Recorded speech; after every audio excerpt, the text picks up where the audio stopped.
Bonjour à tous, avec l'aide de Dieu, la Yom Yom du 14 Menachem Av. Tout d'abord, le Rabbi nous dit il faut étudier le Chumash du jour, le Tehillim du jour et le Tanya du jour. Puis, le Rabbi nous dit qu'à Mincha, la prière de l'après-midi aujourd'hui, on ne va pas dire Tachanun, les confessions, les supplications, vu que nous sommes la veille de la fête de Tou B'Av, du 15e jour de Menachem Av, qui est un grand jour de joie pour tous les événements qui se sont passés ce jour-là.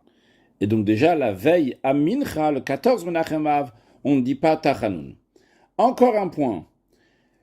Le rabbi précédent, Rabbi Yosef Yitzhak, a dit le 14e jour de Menachem Av 5700 en 1941 que ce jour-là, ça marquait 50 ans depuis que son père, le rabbi Rachab, Rabbi Shalom Dovber, lui a dit de commencer à noter les histoires que Rabbi Rachab racontait au Rabbi Rayatz qui était enfant. Il avait 11 ans à cette époque, vu qu'il est né en 1880. Et le rabbi précédent a raconté à ce moment-là que lorsque le Tzemar Tzedek, troisième rabbi de Chabad, lorsqu'il avait 8 ans, il a commencé à rédiger des commentaires sur la partie dévoilée de la Torah et sur la partie exotérique de la Torah. L'Admour Azaken, son grand-père, lui a dit, il est écrit dans les Pirkei Avot, Ukne lecha chaver, acquiers-toi un ami. Le mot Ukne en hébreu se lit également vekane, pas juste ukne, et achète, acquiers-toi un ami, mais aussi vekane, kane qui veut dire la plume sera pour toi un ami. En autre mot, le fait d'écrire les choses, ça fait vivre les choses de manière différente. Mieux se rattacher à l'histoire, mieux comprendre l'histoire.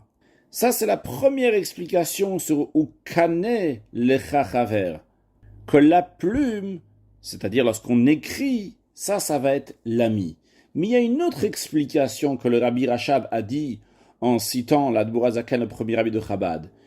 Il est dit, Ukne lecha chaver, et dans le sens profond, donc Vekane lecha chaver, et la plume sera pour toi un ami. Il n'y a pas écrit quelle plume. La première explication était que la plume, c'est-à-dire lorsqu'on écrit, mais le Rabbi Rachab a expliqué, c'est la plume du cœur qu'il s'agit ici.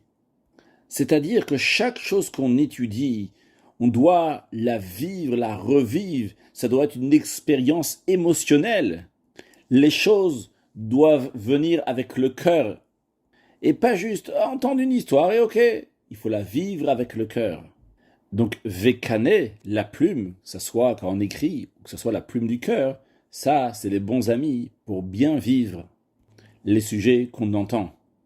Que Dieu fasse que très prochainement, on va entendre une nouvelle dimension de Torah qui va se révéler très prochainement avec la venue de Mashiach Now, un excellent Yom.